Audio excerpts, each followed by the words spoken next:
work session meeting of the Warrensville High City School District School Board. At this time, I'd like to have Dr. Rock please call the roll. Mr. Freeman. Present. Mrs. Gainer. Here. Mrs. Newman. Here. Mr. Roberts. Here. Here. All are present and accounted for. If we could please stand and recite the Pledge of Allegiance. Pledge allegiance to the flag of the United States of America and to the republic for which it stands, one nation, under God, indivisible, with liberty and justice for all. Thank you. You may be seated.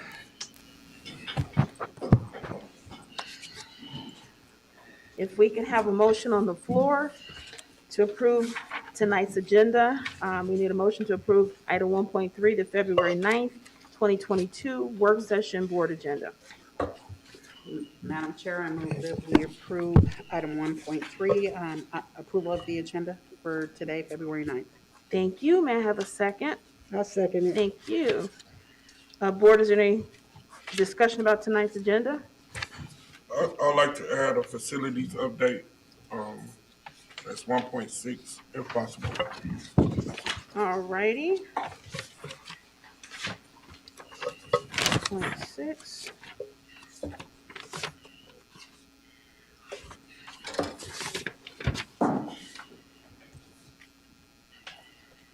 All right, then if we can please rescind that original motion, and then we put a new motion on the floor to approve tonight's agenda with the addition of item 1.6, facilities update by Mr. Jolly.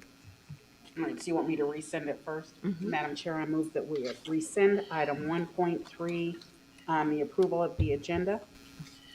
Thank you. May I have a second? A second. Thank you. Now may I have a motion on the floor to approve the February 9th agenda, adding item 1.3, facilities update by Mr. Jolly.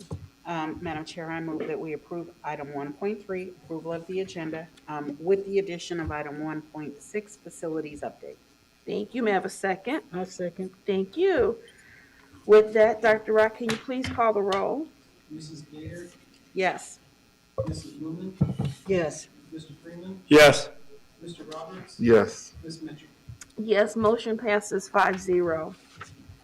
At this time, we are at public participation, item 1.4. While we don't have anyone present with us in person, Mr. Jolly, did we have any emails? No, we did not receive any correspondence this week. Awesome. Thank you so very much. And thank you very much for keeping that portal open. At this time, we are going to move to item 1.5, a TSL presentation, and that will be by Dr. Tamia Caver.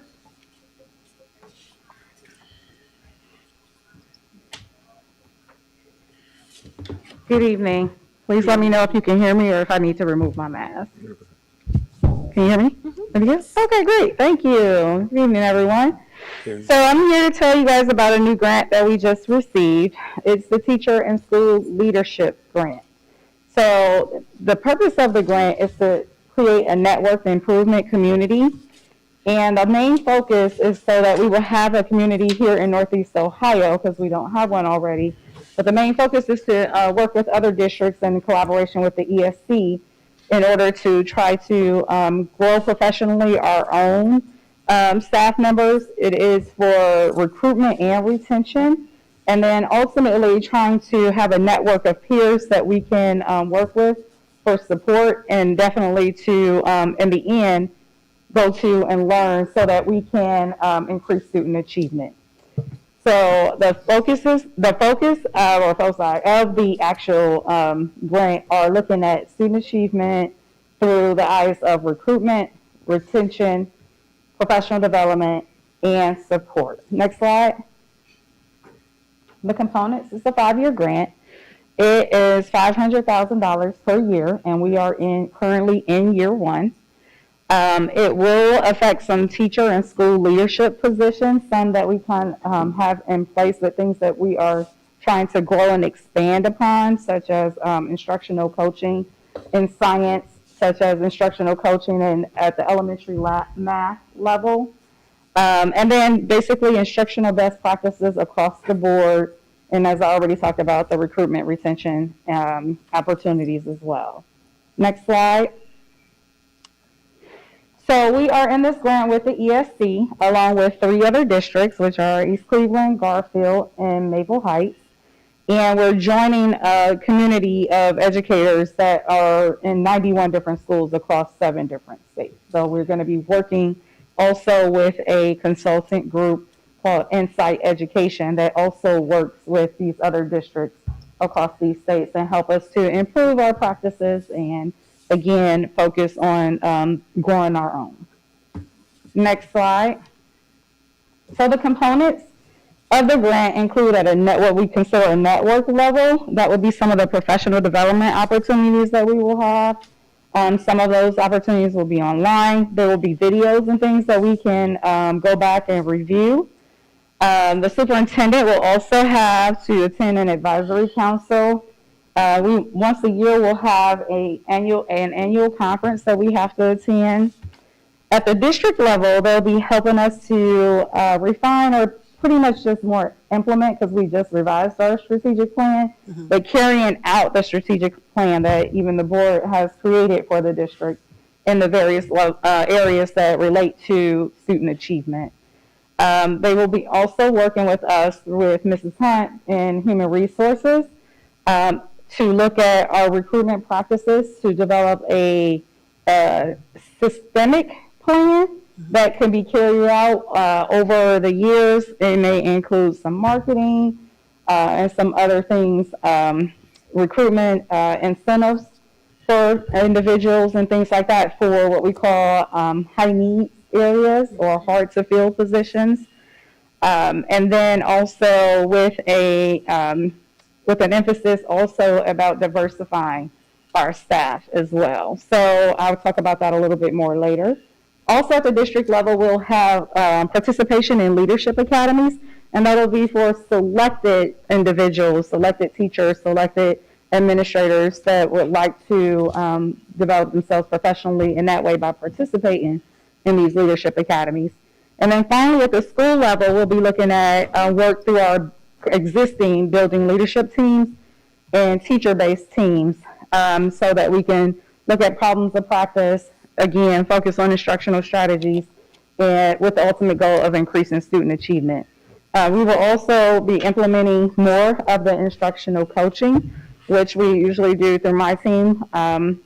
But this now will have more emphasis, and we will have more people to be able to carry out those tasks of instructional coaching in our specialist roles, which I'll talk about in a minute as well.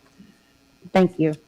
So this is, again, just a visual of the network district school and teacher level support that we'll get by participating in this grant. And as you can see, the arrows do point up and down because it goes both ways, from the classroom level to the school level, district, and the network level support. So again, it's just another visual of that, with the whole triangle being focused on increasing student achievement and the effectiveness of our instruction. Next slide. So some of the positions that I talked about, we will have a couple of new roles. We currently have instructional coaches at the secondary level right now in math and in ELA, but the grant has afforded us the opportunity to be able to add instructional coaching focused on the way that the grant is looking at carrying out that position. But we'll have instructional lead specialists in the area of science, which we've never had before. We will also be able to add instructional specialists at the elementary level in math, which I think I had already stated that.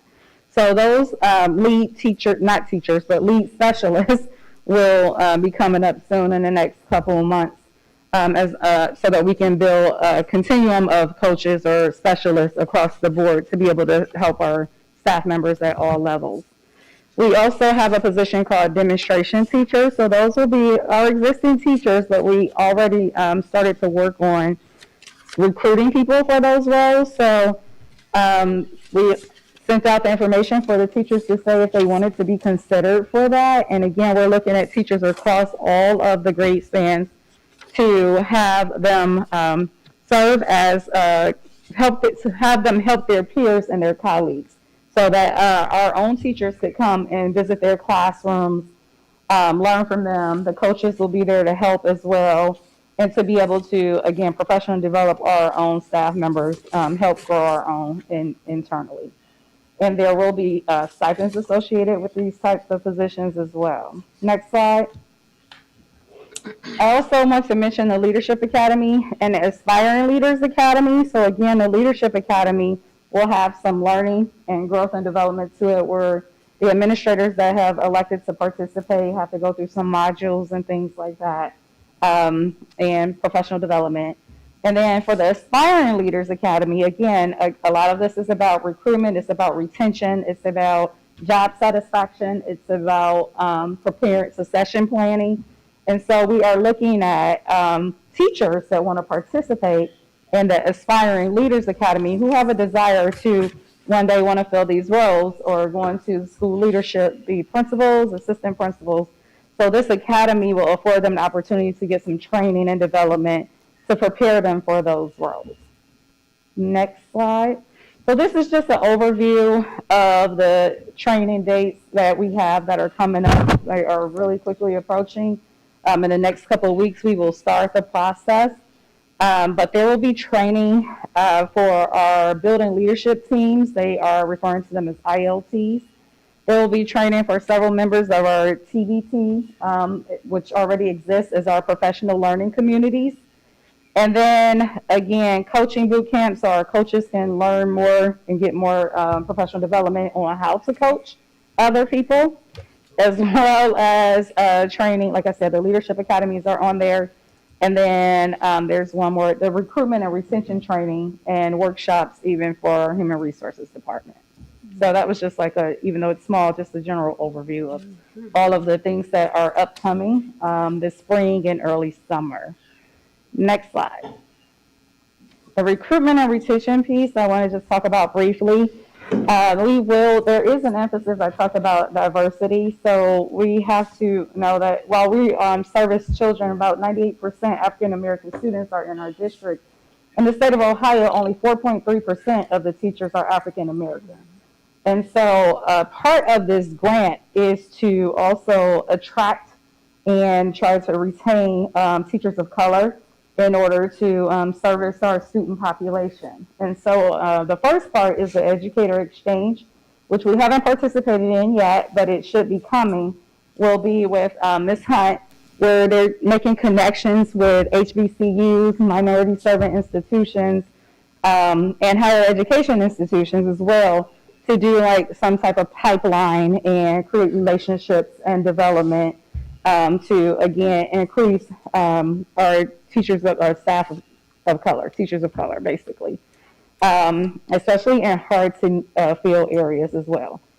Also, I talked about the recruitment system being systematic, where she is able to implement a plan that's written and in place on how to attract and retain top talent. And then last but not least is the job satisfaction and the professional growth opportunities that I have been describing here.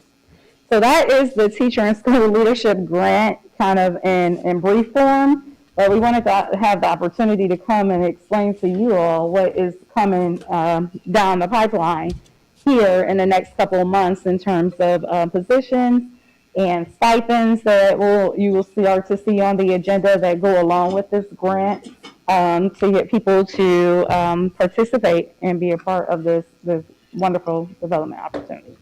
Yes, Ms. Mitchell? Hi, this is a great opportunity. It was exciting to see how well it'll align with one of our strategic goals of talent management. Mm-hmm. And we've been talking quite a bit about retention through our recruiting process. So this is really great. Mm-hmm. I have a couple of questions. I'll only ask two to give other board members an opportunity to answer your questions. Okay. For new roles, it's a 5-year grant, $500K every year. Are these roles permanent or are they only for that 5-year period? So the roles that are created for the grant will only be as long as the grant are here. As long as the grant is here. After that, if we wanted to sustain those positions, then we would have to look for other sources Okay. of to sustain. My second question is regarding the recruitment process. I know there is an emphasis on minority educators, but what about male African American educators? So currently the grant doesn't have any of those specifications about gender in there. It really was just about, more about minority, Okay. recruitment. So, and hard to fill areas. So, and we have quite a few of those sometimes, so.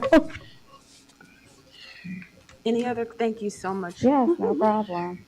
Any other questions, Madam board? Chair, I do have a couple of questions for Dr. Caver.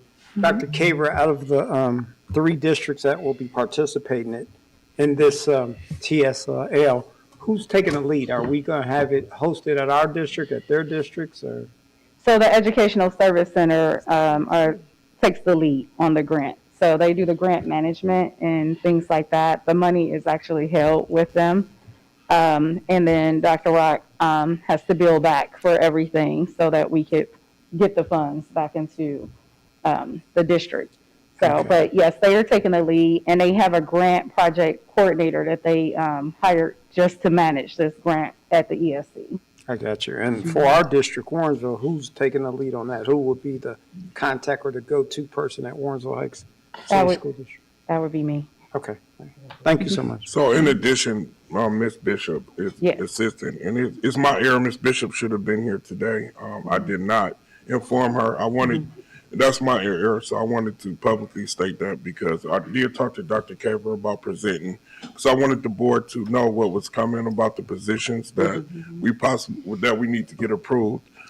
So in that conversation with Dr. Caver, I erred and did not inform Ms. Bishop to come, but Ms. Bishop is working on this every single day. She has her hands on it every day. That is her role. And Dr. Caver is ultimately responsible for it, is to go to a person, and she's working with it too. But Dr. Caver has other duties that take her away from this grant. And Ms. Bishop is primarily focused on making sure it is working.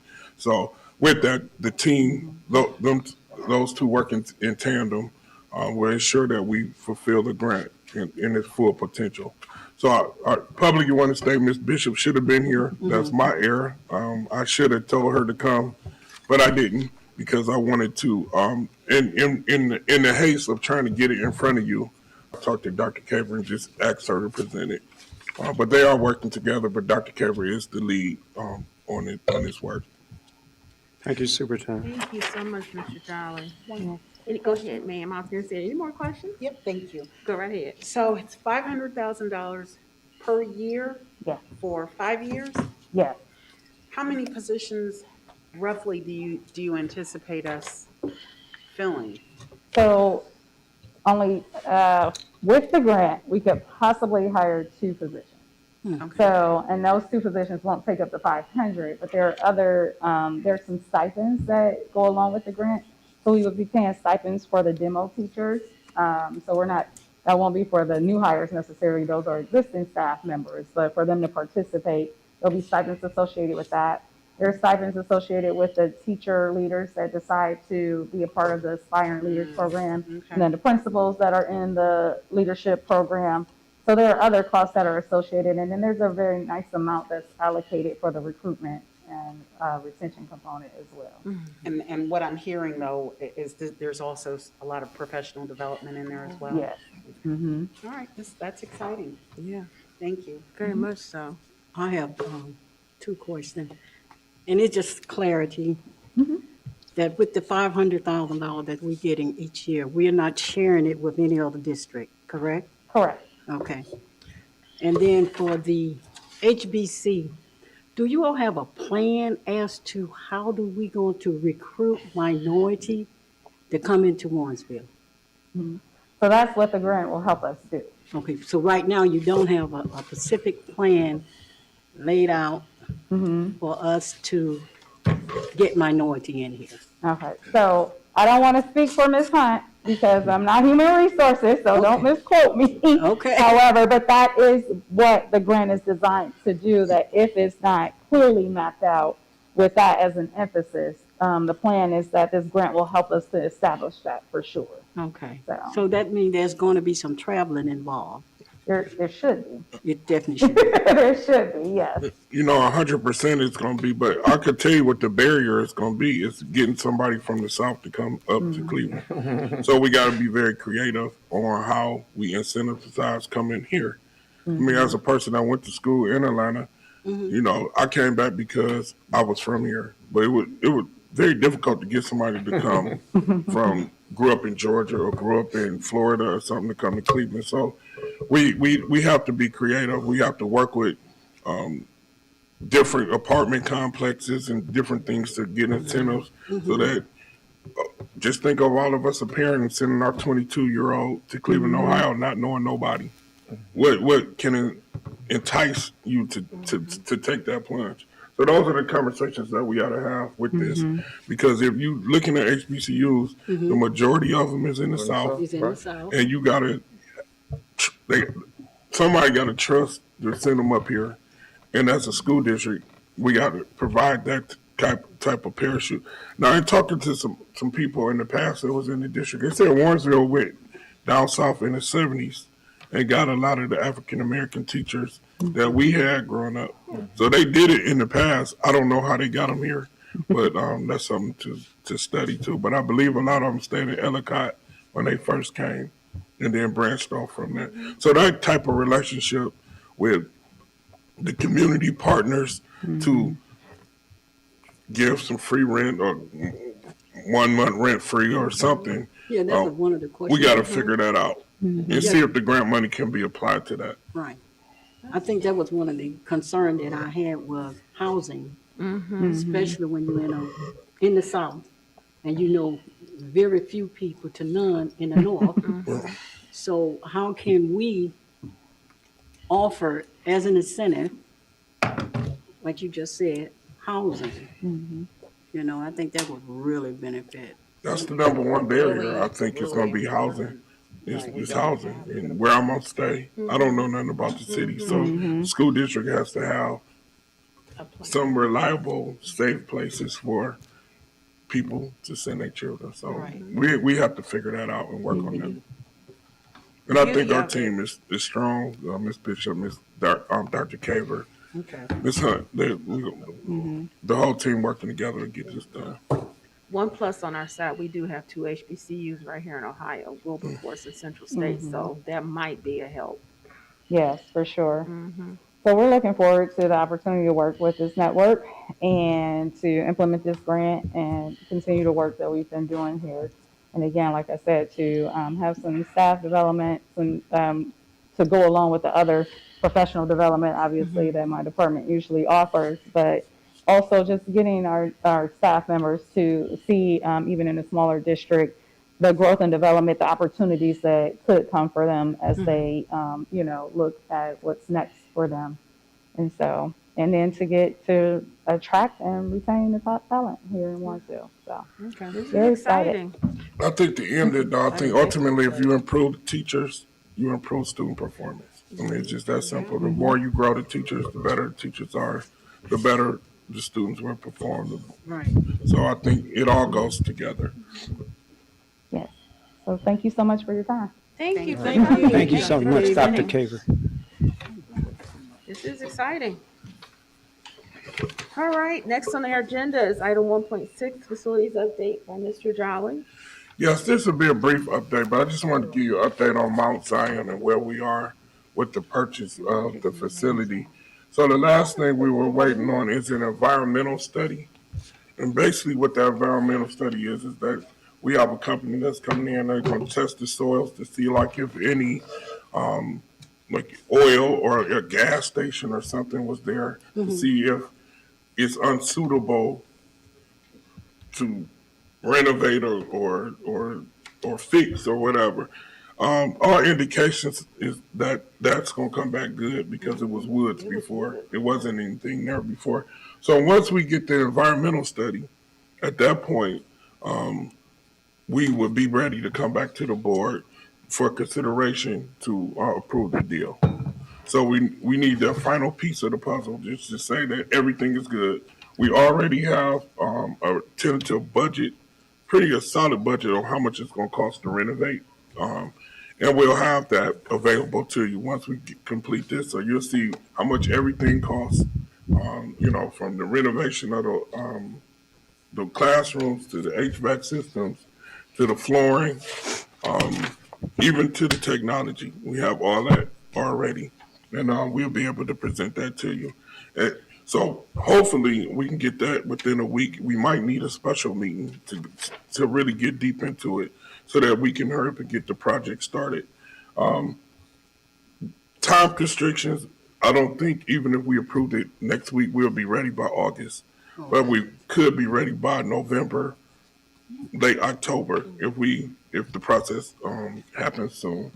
So I wanted to give you an update on Mount Zion because I know we've been in kind of a holding pattern. But these last month and a half, we've been doing our due diligence of getting the research done on how much things going to cost, a realistic cost. We did have one estimate, and then we had to go back and get another estimate just to verify costs. And then the second update is on the middle school, high school. And we've been working because of this escalation of prices, trying to work with the construction manager to try to reel in the prices. Because what's happening is since the prices they estimate has been up like 20% on top of another 18%, it's making it they try to make us make choices about things that go into the building, such as the planetarium, what type of flooring is in just a lot of different choices. And again, like I always compare a Cadillac to a Ford, a low budget Ford.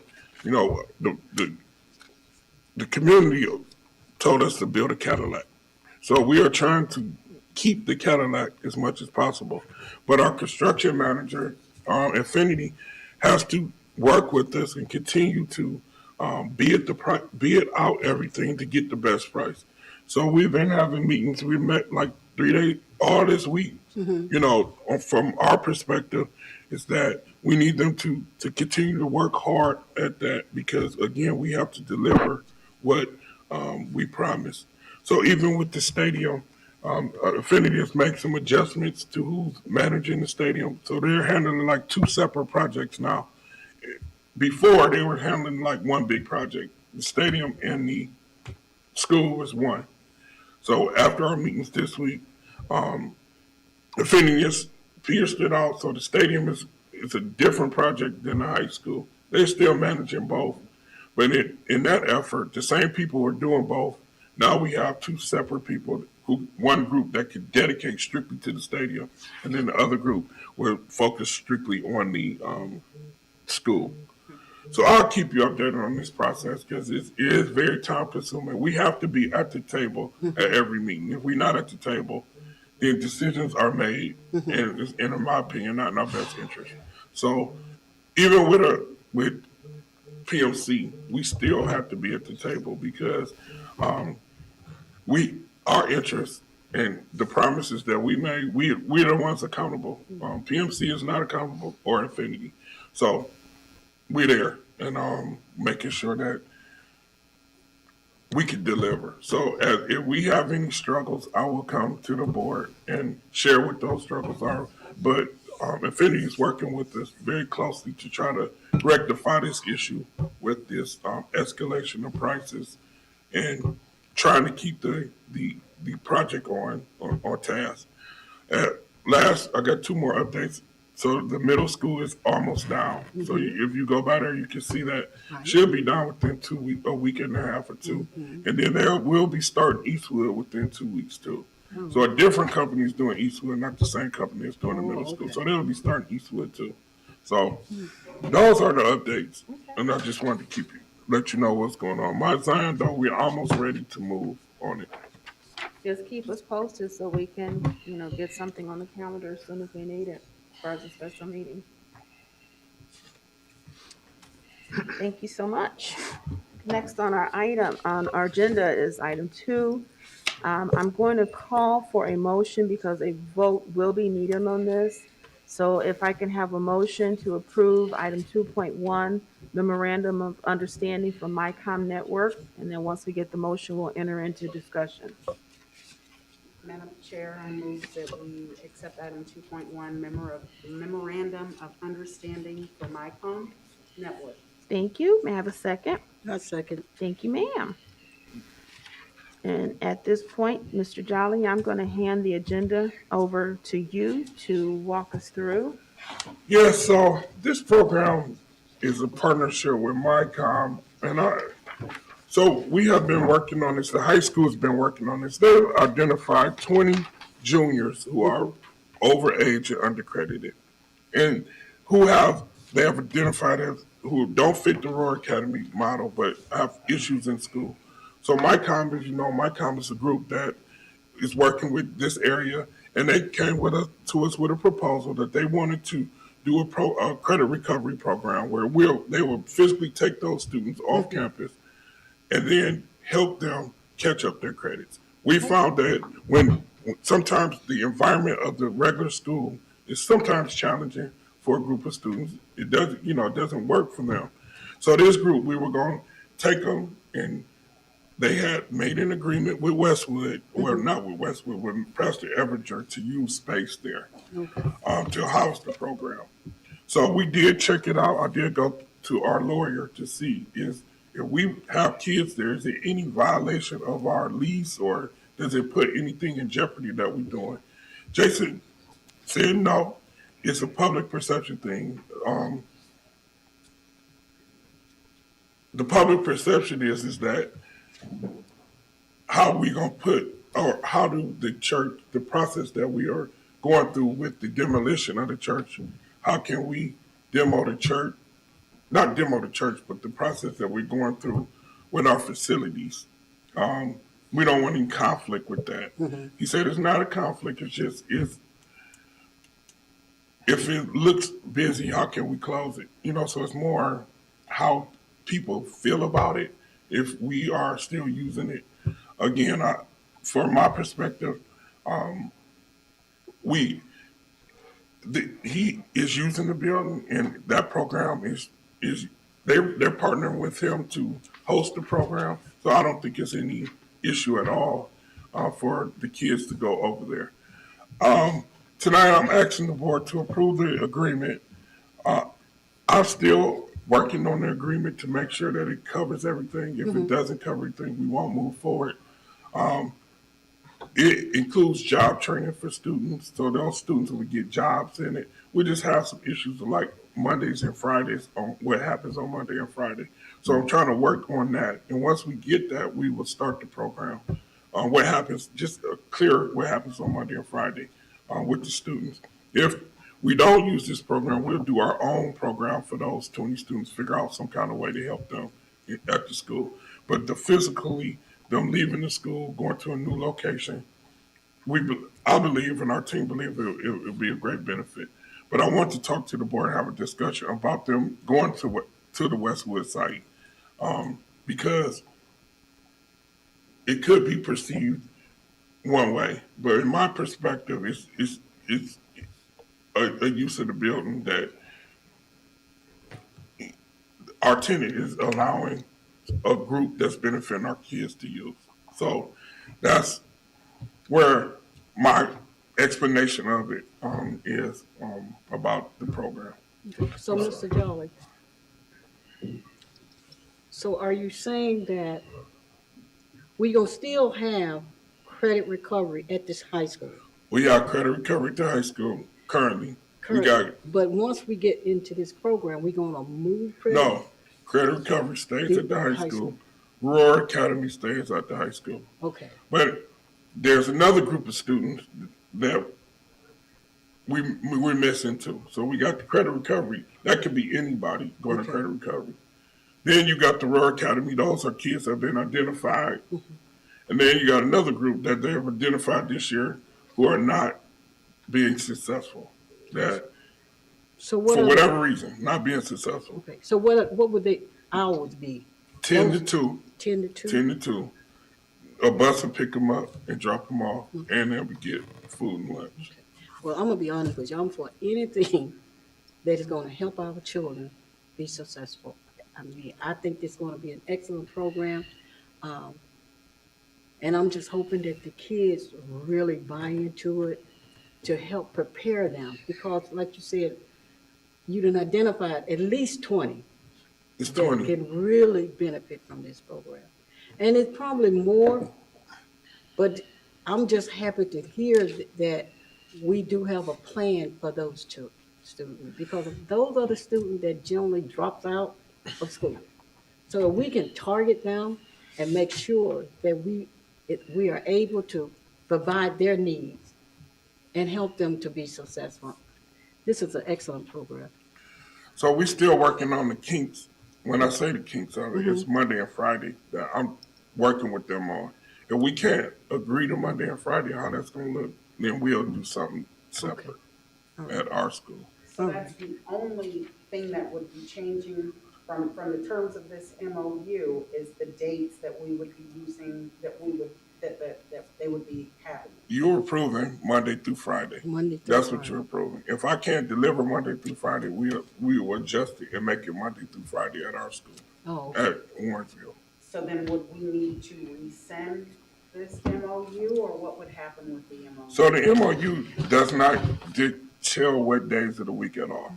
It's just an agreement between us and MyCom that we're gonna collaborate on this program. Okay. It doesn't designate any details of how the program looks.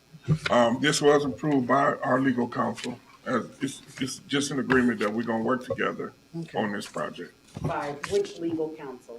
Donna, Okay, that's yes, Wagner. Representative Wagner. So they gave us an official, Okay. we know that since they did the contract, the MOU, that they've seen this. Did Jason give you an official opinion on, I can email you what he sent me. as long as you've got something in writing that covers us, and, I didn't realize that this was something that they came to, Pastor Eppinger about first. For the space. Yeah, they wanted to use use the space there. Okay. And realistically, if we had to have it at high school, we could, right? Yep. So why don't we just? Well, no, No? the goal was not to have them in the high school. The Right. problem with them being in the high school, they distracted. Gotcha. But if push comes to shove, we will put it in the high school because we want to service them Right. one way or another. We just have to isolate them like we do the Royal Academy. Like the Royal Academy kids don't have free reign at the school. But that's that group. We'll be adding another group at the high school. And the goal is to see if, and basically we want to see, because this might be something we want to continue in the future. Does this group of kids work better outside the school setting? We did find some kids work better when we were online, when they weren't in, because sometimes the stimulus of all the people is not good for certain people. Some people like to give shows and behavior is stimulated by the groups of kids, and when you isolate them without that, they really can focus on their work. So our goal is just to try it until I think the end date is May 22nd. And then after that, we'll reevaluate it. If it works, then we figure out if MyCom want to do it, then we'll work with them. If they don't, we'll figure out a way to do it ourselves. Oh, okay. So, Mr. Jolly, would you mind sending me the coordinated email? yeah, I'll send it right now. Just for my own peace of mind. But I think that this is a great program, just like Barbara said. Thank you.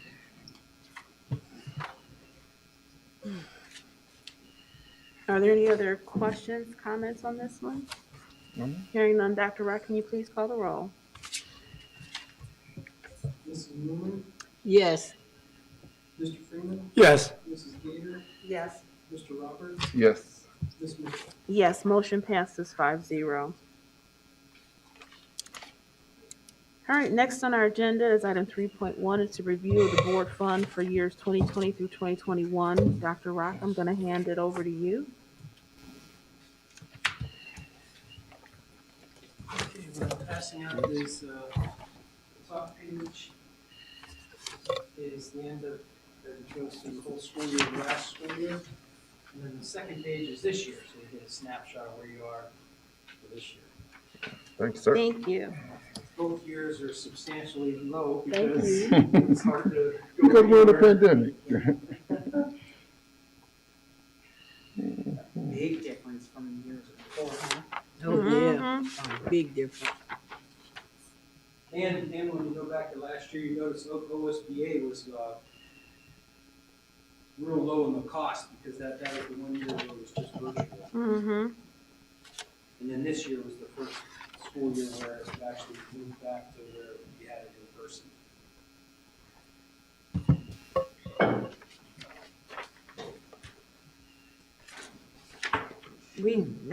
We haven't been this low since I've been on the board. You said ever? Mm-mm. And that's pretty much the highlights.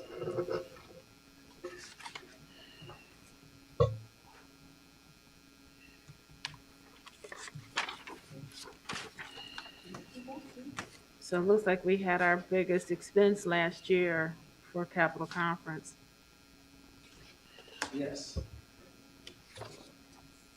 That's still not bad at all. Actually, it's fantastic. Mm-hmm. People not taking advantage of it. You know, it almost gives way to hopefully the professional development organizations will look at an opportunity to have both virtual and in person. You see OSBA is doing that. March 5th, they're doing, did you see the email that I sent? There's a training session that they're doing at the Renaissance. And Yeah. they're offering it virtual, or you can go and do it in person. Yeah, because I can't go have to take my dog to the vet. I saw that because I wanted to go. Yeah. And they're also offering on March the 3rd for urban education for board leaders on March 3rd. OSBA. Okay. Yeah, so this is great. Thank you so much for preparing this for us, Dr. Rock. Board, are there any questions? All righty. Next on the agenda is item 3.2. We have an update and overview by Board Member Freeman, and he did hand out paperwork to walk us through.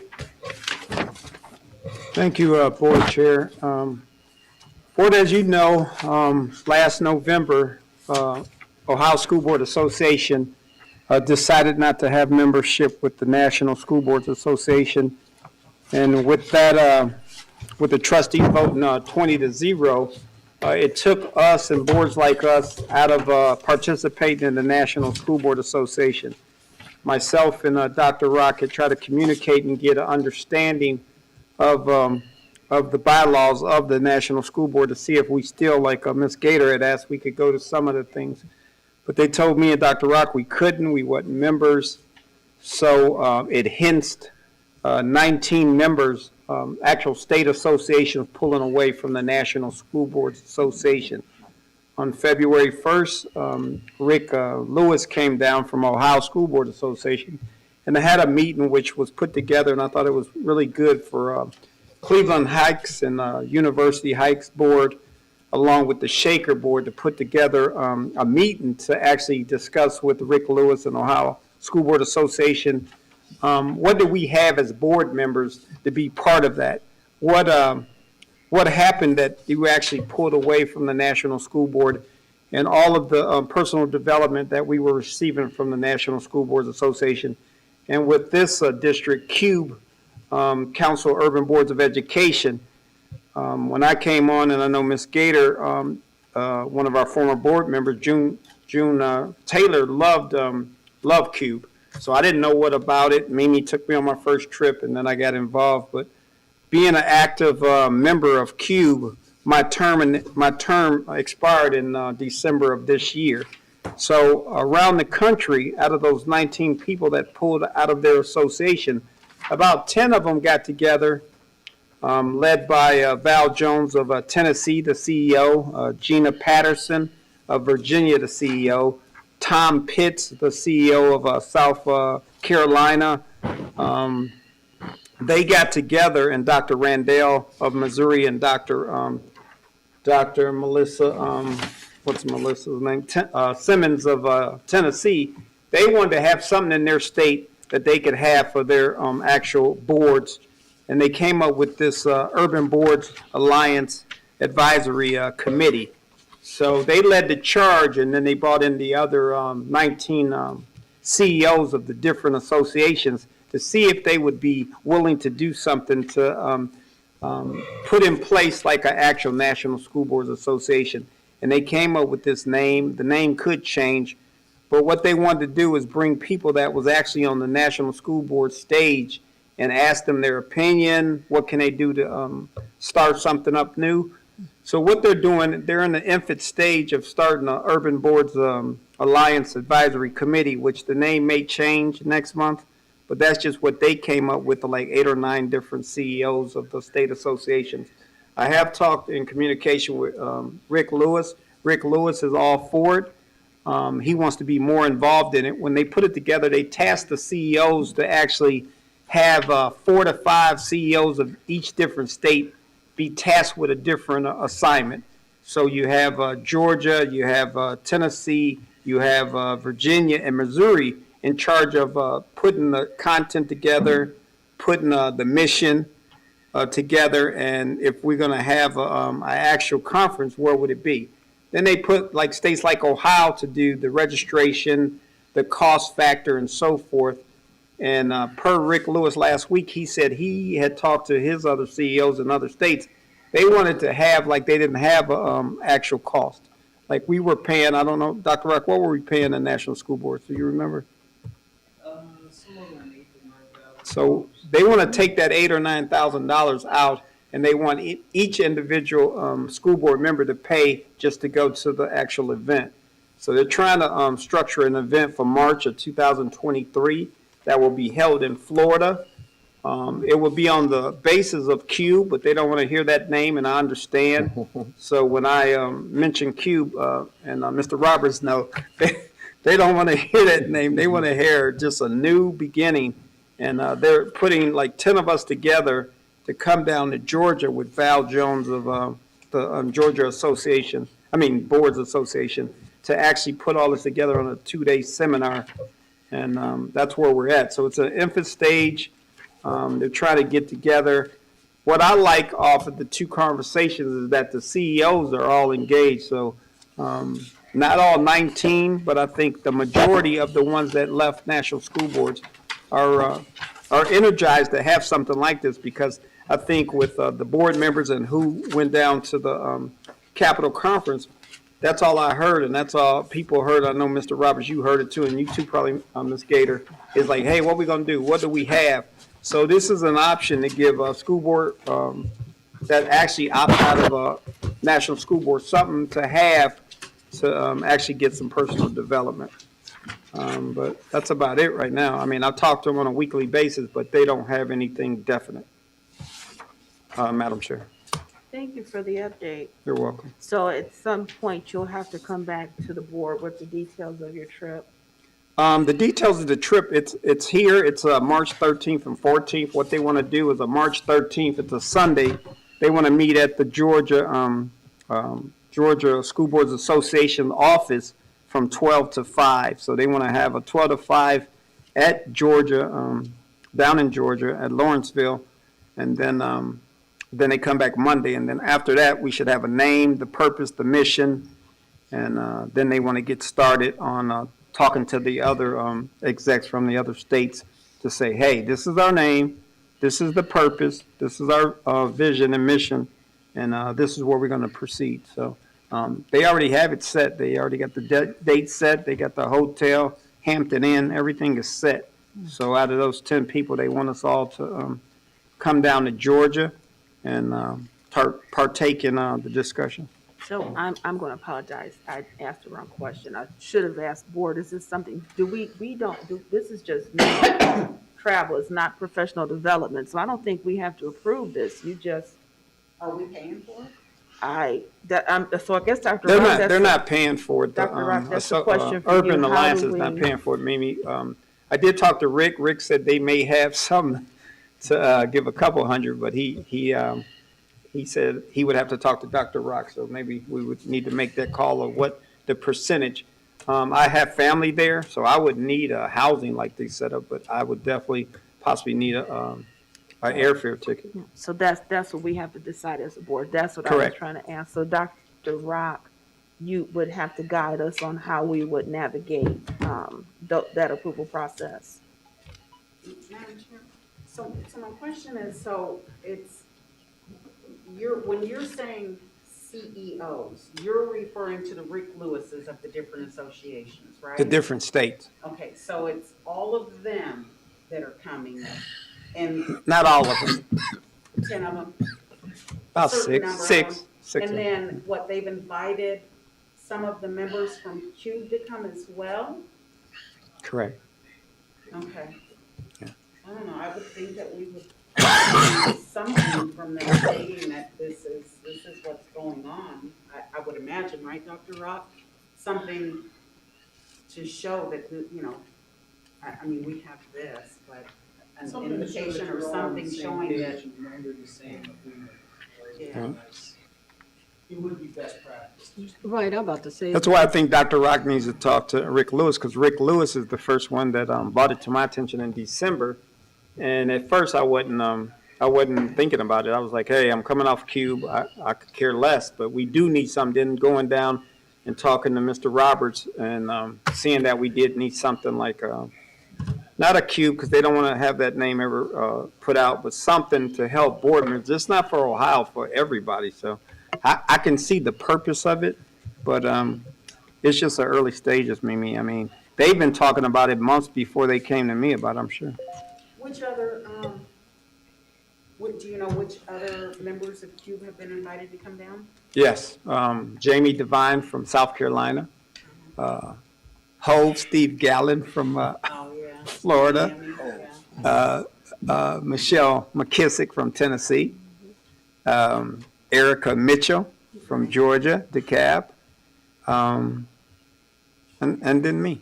I think it's like 5 of us. I think. Well, first of all, it's, Or say me? I mean, to me, it's not personal. If it was personal stuff that you're doing, but you're going to represent Correct, this district. correct. So I can't see you paying for any of that. No, and that's of not course what we're asking. Yeah, We she's need just the asking, like, proper do we have more paperwork so that we information can get about it it? approved. Okay, Right. all Yeah, right. I we don't think- definitely want him to go. Right.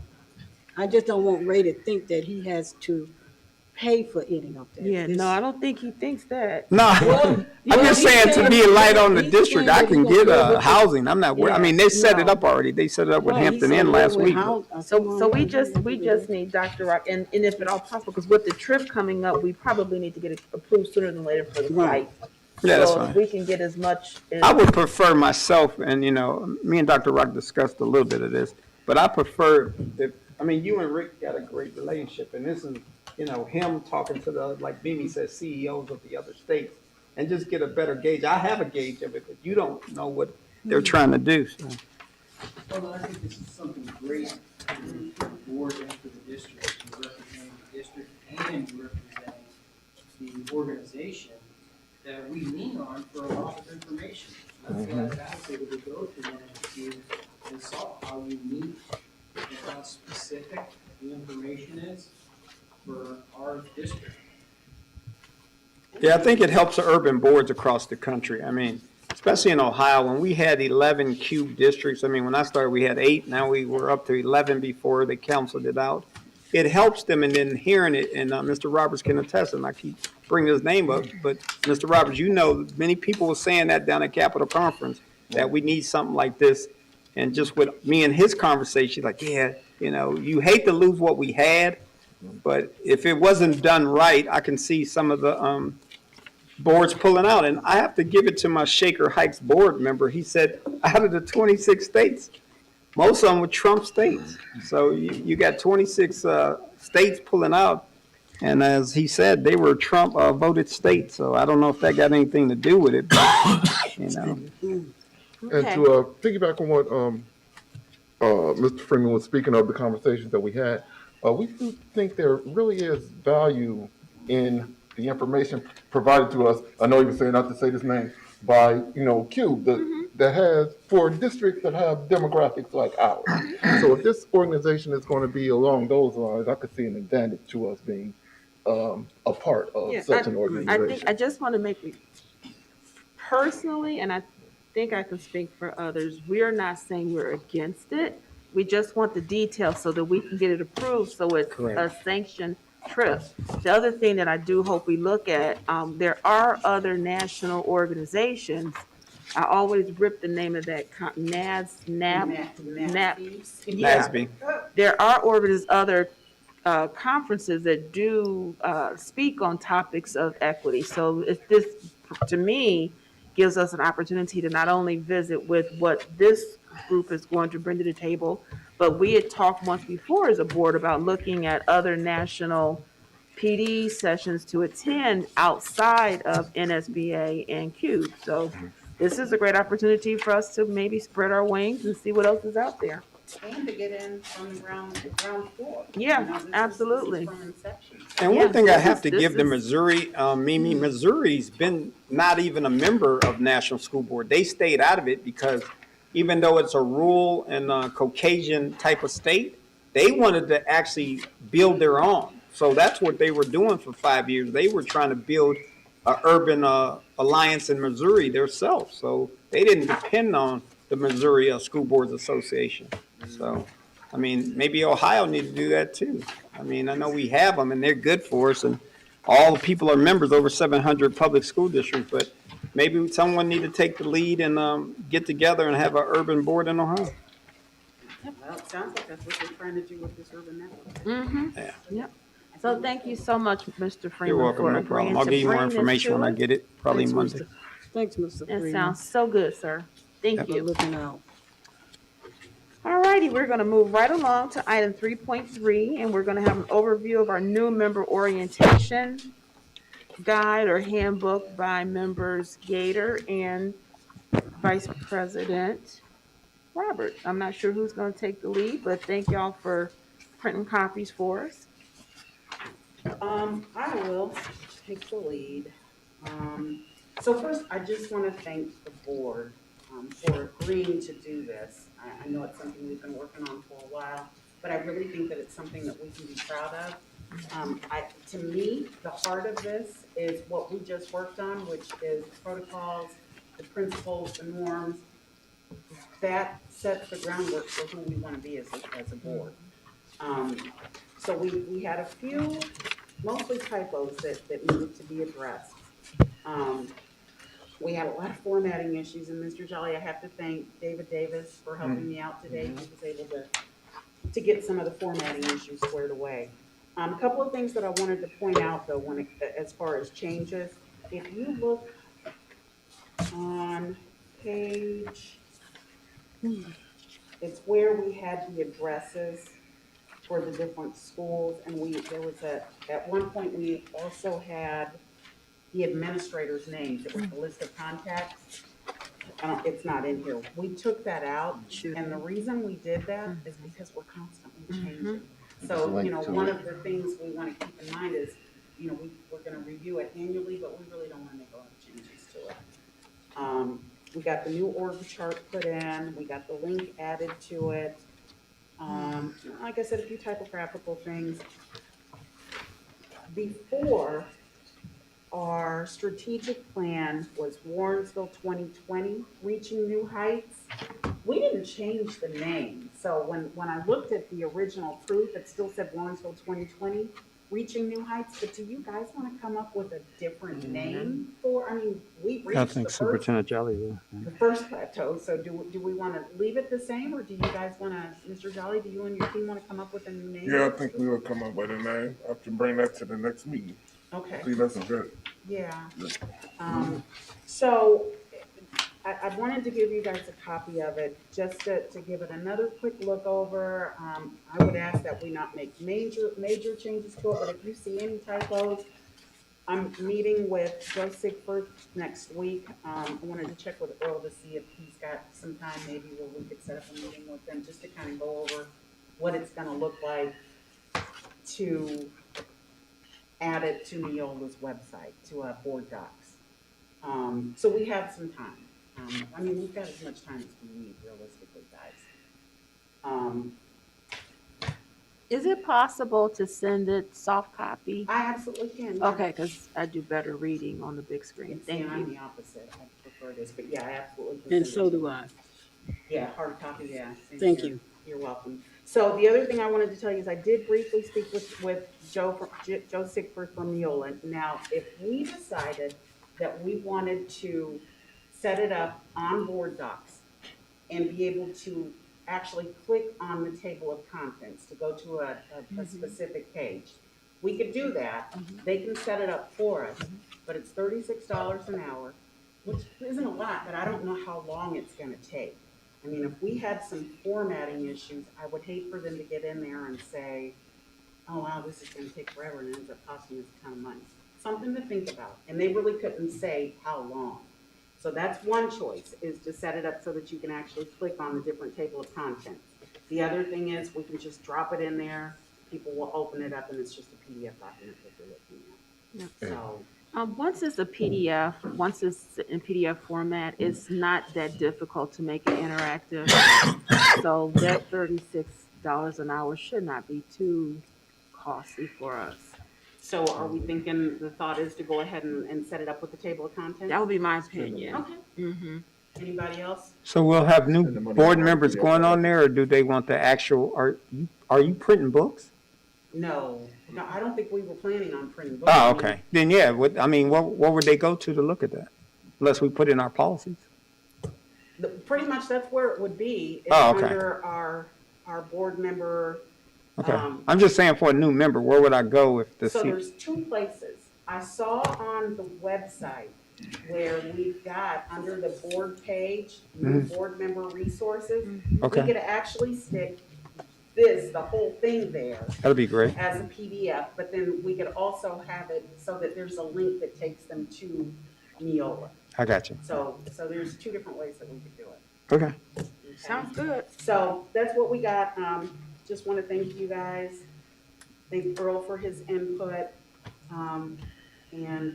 So I don't know, Tracy, next steps, once we get everything together, just shoot it off, or do you guys want to take a look and see if there's any changes that you want made? So I guess from my perspective, if you want, for me, I think we said we made all the changes that we were gonna make. I wouldn't see us coming back and making changes beyond that. So it would just be somebody to proof it, to make sure you cleaned up, all the typos, to your point, are all cleaned up. And then it should just be a matter of handing that soft file over to Neola and to our team here to get it uploaded on our website, and that should do it. Okay. Then we're pretty much done with this. Yeah, this Yes, is great. This is a great body of work. Yes, Thank it you is. guys for Good job. managing this. That's a great job. I mean, don't add extra work when you don't have to. I just want it to be thorough. I know, but as Tracy was just saying, we have already went over this. And if there's some typos, I don't think it's a lot. I don't think so either. I think we did pretty good going It's, through it's, it. it's still in Word, right? Mhm. Yeah, you should be able to run that function. I can't tell you what it's called right now, but you should run it. Okay. The grammar and spell check. Spelling and Thank grammar. you. Yeah. Well, thank you. So that's we what I look, have. we look forward to hearing when it goes live online. Okay. And then for a legislative update, the only thing that I have is Mr. Jolly and his team are gonna be following up on that House Bill 70 resolution that we sent out. I'll say get ready, board, because we will probably need to have some kind of advocacy work ourselves on behalf of this House Bill 70, because we were directly impacted by it too. Okay. So that's really all I have in terms of policy and legislative updates. So Awesome. House And then Bill 70? House Bill 70, yeah. There's a lot of stuff coming out in emails about Yeah, House there's- Bill 126. Yeah. A lot of stuff coming out. Board of Revisions. Mhm. So I would just say kind of keep your eyes on that as well. Yeah. And then I think Mr. Jolly handed us folders with new policies for us to review. Yes, I'm Right. sorry, he sure did. So the update on the policies, 39.1 is complete. That's what you have in your folder here. We figure that we could, so let me back up. 39.1 we have. They're getting 39.2 and 30.1 ready for us. The plan, the hope is to have it ready for the first reading, for the first meeting in March, and then do the second meeting in March. So we would just have one more update to do, and if we could get that done, that would pretty much have us current, at the very least by the first meeting in April, and then do a second meeting, second reading, excuse me. So Mr. Jolly and his team have really cranked it out, and we're almost caught up, so Good deal. COVID can't keep us down. All right. Yeah, we just keep plucking along. Yeah. Thank you, guys. Thank you, thank you, thank you. Thank you, Mimi. Also, All right. also, I'm sorry, Madam Chair, also, and I know Mimi has been in contact, Will Schwartz has opportunities for board members if they want to speak at some of these hearings they have. So I know he sent out 3, and I wasn't able to make it, but if any of you guys want to speak, you can just look on the Ohio School Boards Association, and Will Schwartz, who handles all of their legal and policies, and especially with the House and the Senate of Ohio, to speak at some of those engagements. Thank you, sir. You're welcome, ma'am. All right, we are coming into the final stretch of our meeting. If I can have a motion by a board member to enter into executive session for the statement noted below. Madam Chair, I move that we go into executive session, item, what is this one? 4.1. 4.1, thank you. I'm sorry about that. It's okay. I second that. Thank you. So we are going to step to the back to the caucus room. It should not take us very long. We'll be back sooner than later. So just excuse us momentarily. Y'all need us to stay? We're just gonna end it when we're done. Oh, okay.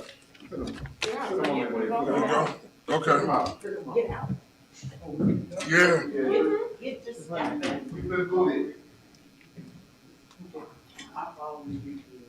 Get out. Have a good evening, y'all. Stay warm. Mr. Jolly, good job. Thank you. We gotta get the program to work. Okay. Get y'all on NBC News. All right, they're gonna take Oh, it yeah. off. And then, and your evidence, I didn't get